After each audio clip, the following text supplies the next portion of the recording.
We're gonna continue reading chapter 2, Three Bags Full. Willow just wanted to say hi.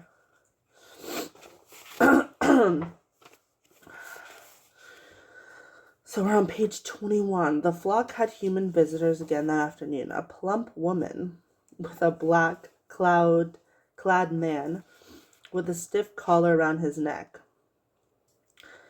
and a stringy long nose came up from the village. The woman wore black too, but with her fiercely red hair, blue eyes, and rosy cheeks, she looked colorful to the sheep. She smelled of apples, such a nice smell that this time there were 5 observers listening in on the 2 of them at the same time. Miss Maple, Othello, Heather, a young sheep called Macy, and Mopple the whale. When the humans came to the dolmen, they stopped. Was it here? Asked the woman. The man nodded.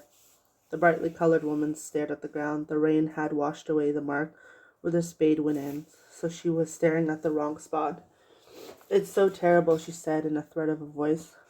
Who'd do a thing like that, I mean? Who'd do it? The sheep perked up their ears. Perhaps the tall man in black was going to provide the answer, but he said nothing.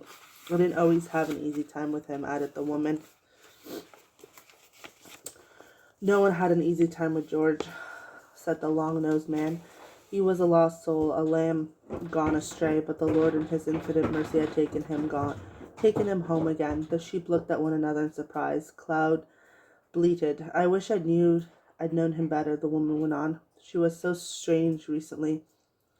I thought it was an old age coming on. He went out in the car so much he had letters that I wasn't allowed to open. And she said, stretching up a little way to whisper in the tall man's ear, but the sheep heard her all the same, and I found out that he was reading novels in secret. Love stories they were. She went red. It suited her. The man looked at her with interest. Really? They moved slowly towards the shepherd's caravan. The sheep felt nervous. Any moment now the damage they've done to George's vegetable garden would be revealed. The woman's eyes wandered off the caravan, the vegetable beds stripped bare, the tomato plants pulled up. It's so beautiful here. The sheep couldn't believe their ears. Perhaps I ought to have come up to see him here sometime, but he didn't want to. He never let me. I could have brought him apple pies. Too late for that now. She had tears in her eyes. I never took any interest in the animals. George brought the wool home, and then I took over. Lovely, soft wool, she nodded. What will happen to the flock now, Kate? Asked the long-nosed man. There is a fine piece of grazing land, so it is, and someone must care for the sheep. Kate glanced around. They don't seem to need anyone to care for them. They look perfectly happy to me. The man's voice was tart. A flock needs a shepherd. The sheep froze with horror, but the woman struggled her shoulders. Ham's no shepherd, she said. He wouldn't care for them. Then there are different ways of caring for someone, with love and with rigor, with the word and with the sword. So the Lord has told us. Order, that's what matters. The black-clad man's big nose was pointing at the woman's face in a repulsive way. If you feel awkward about approaching Ham yourself, I can do it for you. The woman shook her head, and the sheep sighed with relief. No, all that business with Ham was over and done with long ago. But I don't even know if anything belongs to me anyways. There's a will. George left it with a lawyer in town. Must be a very unusual will, because he looked around for ages before he found the right lawyer. The will is sure to say who gets everything. I don't want it. I just hope he hasn't left anything to her.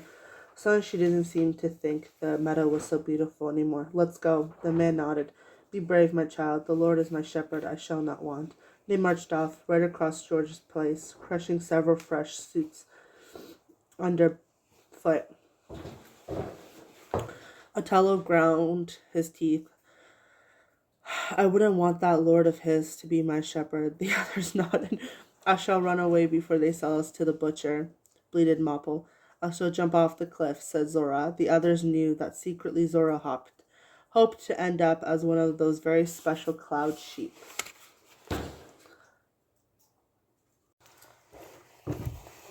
Moved spots. I'm just going to continue. Look at your little cute snout.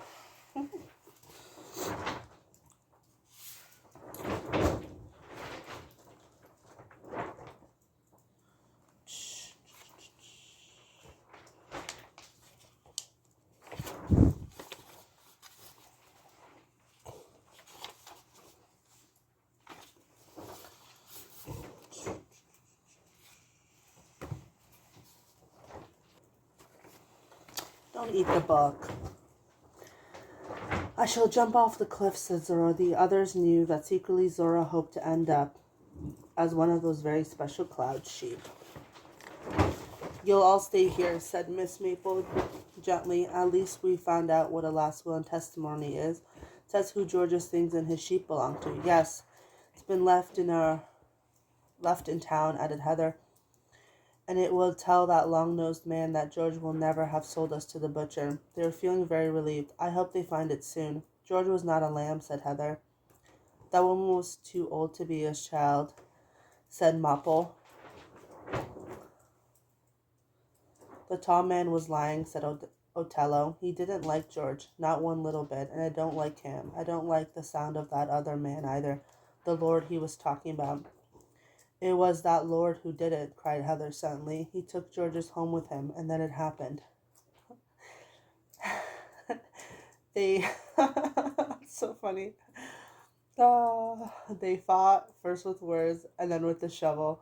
Only there wasn't any sword handy, so he used a spade. Mopple agreed with her. They were probably quarreling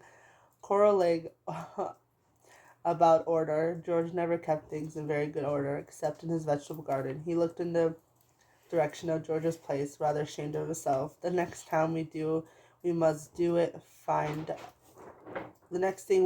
find out who the Lord is. Maple looked at him. Clouds had said nothing so far, but now she perked up. The Lord is a lamb. The others stared at her in astonishment. Even Cloud herself looked surprised. No, the Lord is a shepherd. Heather said, a very bad shepherd. Much worse than George. Cloud shook her head. No, it was like that. If I could only remember better.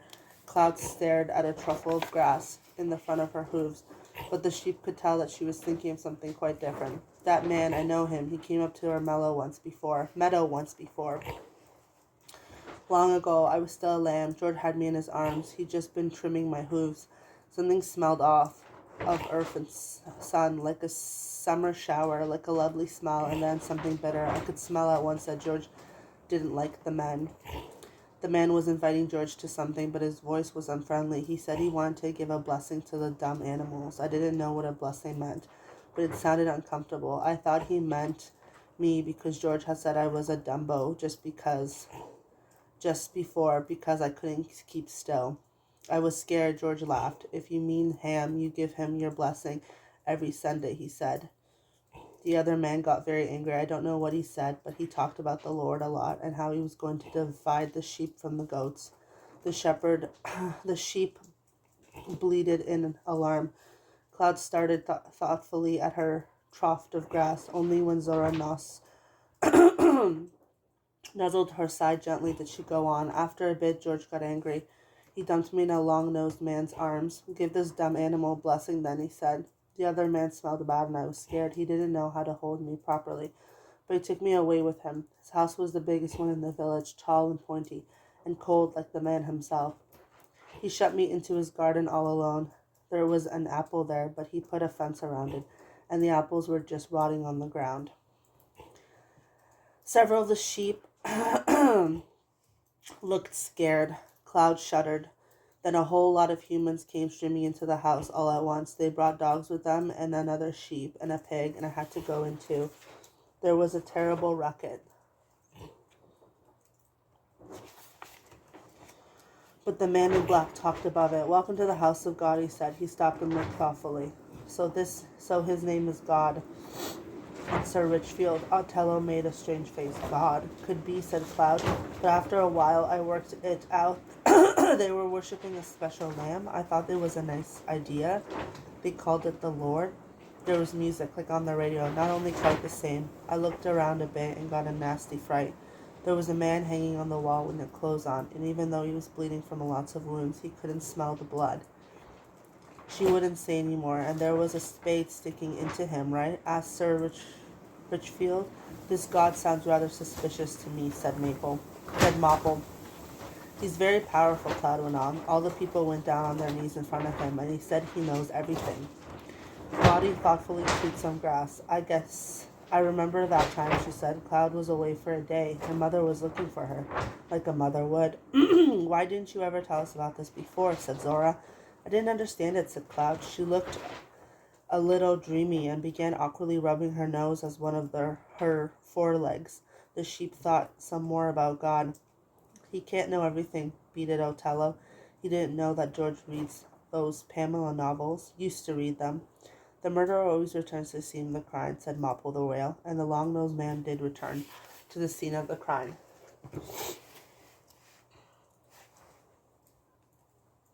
Are you sleeping? That's a good girl. Mopple looked around proudly. That was the one useful fact they had learned from George's detective story. Mopple, of course, had remembered it. What do you think? He asked Miss Maple. It does sound suspicious. He didn't like George, and George didn't like him. He seems too interested in what's going to happen to us in the meadow. And when they were standing in front of the dolmen, he looked at the exact spot, just where George was lying. Impressed, the sheep said nothing. Maple went on. But it could just be coincidence. He was looking at the ground the whole time. There were too many questions. What was the business with Ham? That was over and done with long ago. Who is she, the person that Kate hoped George hadn't left anything to?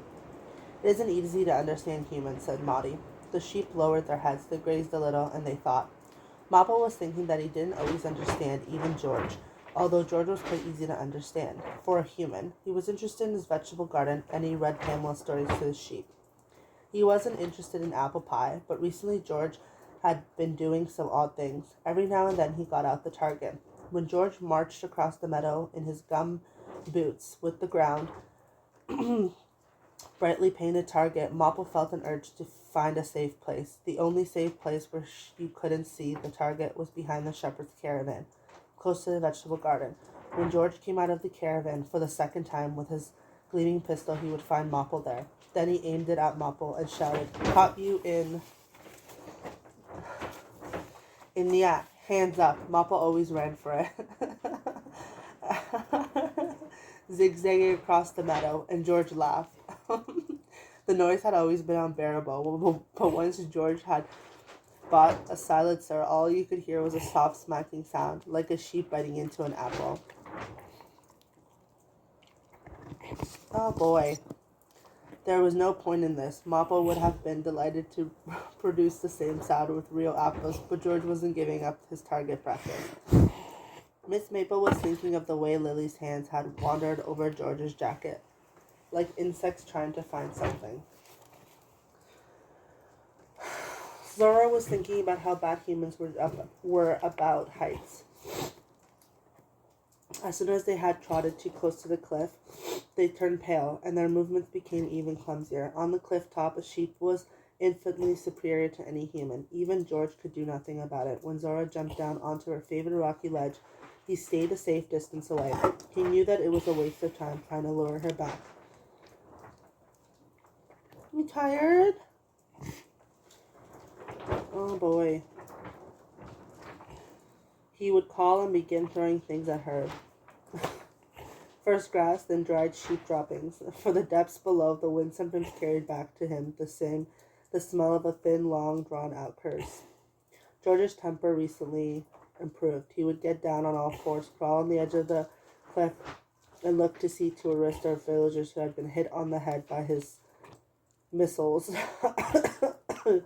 Zora saw them too, of course. Then they would look at each other, the shepherd lying on his front, grinding, and Laura on her ledge like a mountain goat. At that moment, they understood each other perfectly. Zora thought that human beings would be a lot better off if they could only make up their minds to go around on four legs.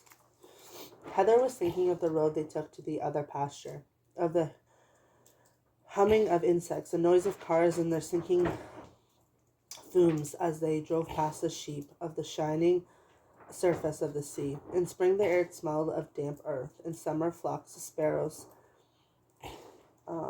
flattered like leaves through the cornfields. In autumn, when the wind shook the trees, acorns came down on the sheep. In winter, the hot frost drew strange patterns on the grass. It was always a wonderful way to go until they came to the place where the green men lay in wait. The green men had caps and guns and meant no good. When they came to the green men, even George felt nervous. At the same, he gave them a friendly greeting and made sure their dogs didn't get too close to the sheep. Without George, they never had made it past the men. Heather wondered if they would ever see the other pasture again.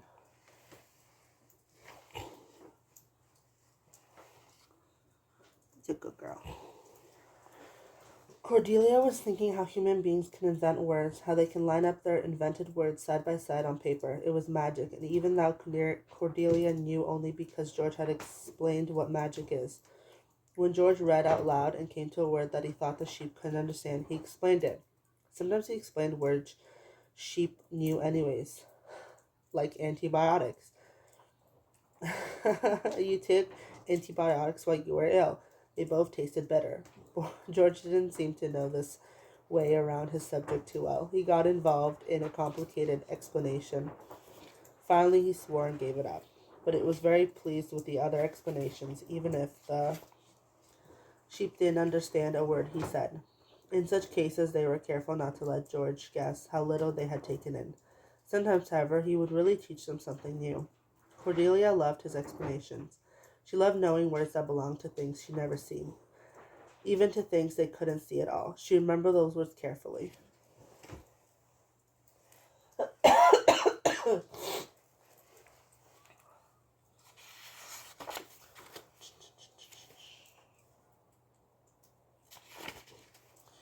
Magic, George, she said, is something unnatural, something that doesn't really exist. If I snap my fingers and Othello suddenly turns white, that's magic. If I fetch a bucket of paint and paint him white, it isn't. He laughed for a moment. It looked as if he felt like snapping his fingers or fetching that bucket. Then he went on.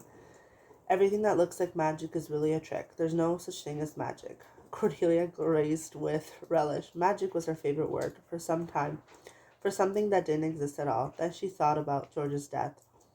That was like magic too. Someone had stuck a spade through the shepherd's body in the middle of their meadow.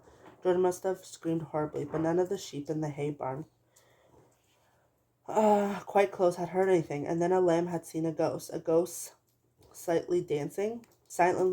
Cornelia shook her head. It's really a trick, she whispered. Othello was thinking of the cruel clown. Lane was thinking of the strange human who used to visit George from time to time. They always came by night. Lane slept lightly and heard the crunch of the car tires when they turned off the paved road and onto the path one to the fields. She sometimes hid in the shadow of the dual men to watch. It was a show performed just for her. The headlights of the cars cut lines of lights through the darkness and were caught in the mist and formed a glowing white cloud.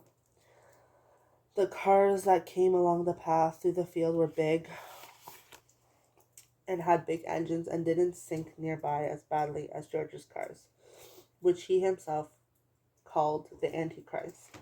Then the lights were switched off, and one or two shadowy figures in dark coats would approach the shepherd's caravan. They moved cautiously, taking care not to tread on any fresh sheep droppings in the dark.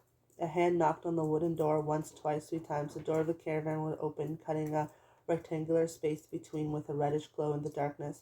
For a moment the strangers stood in the driveway like huge, sharply outlined ravens. Lane had never seen their faces, yet by now they seemed to her almost familiar.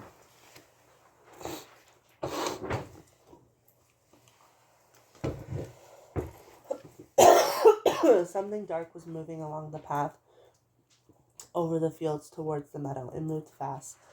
There was a moment of panic among the sheep, who all gallivanted uphill without taking their eyes off the newcomer. God was back. He was pacing up and down the meadow like a hound on a trail, his long nose painting on the ground. He walked all around the dualman and up the footpath to the cliffs. He almost fell over the edge, but at the last moment that nose shot up again and saw the great expanse of blue in front of it. Then the tall black body came into a halt. A sigh passed through the flock. The sheep had been watching God and the movement of his nose ever since the pair of them had started towards the cliffs. The black-clad man glanced briefly their way. Othello lowered his horns, but God had already set off along the footpath towards the village. After 3 or 4 paces, he heard something. He froze and turned abruptly and fled along the footpath out to the moorland, his face pale and anxious. The sheep heard it too, a humming, rushing noise. It sounded like the noise they themselves had made when they invaded George's vegetable garden. It was coming closer. Now they heard dogs barking, and there were human voices too. The sheep saw exactly what the long-nosed man had been running away from. A flock was moving towards the meadow, a flock such as the sheep had never seen before. So we're on chapter 3, Miss Maple Gets Wet. And our sheep is sleeping. Willow. Willow. She's out. Chapter 3 coming this week. 3 bags full. A detective novel.